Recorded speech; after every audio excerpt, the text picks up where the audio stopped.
Le monde entier pleure la disparition de George Michael, décédé à seulement 53 ans le 25 décembre dernier.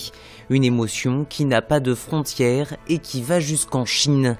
Car oui, certains l'ont oublié, mais George Michael avec son groupe Wham a été l'un des premiers artistes pop occidentaux à se produire dans la Chine communiste. C'était en 1985. Le groupe avait alors été préféré à Queen. À un moment, des étudiants nord-coréens se sont levés et se sont mis à danser, pas longtemps car la police leur a vite dit de se rasseoir. On était vraiment comme des pages blanches à l'époque, on n'avait jamais vu ça, se souvient l'écrivain chinois Mao Dongqing, qui avait assisté au spectacle dans des propos relayés par Ouest France.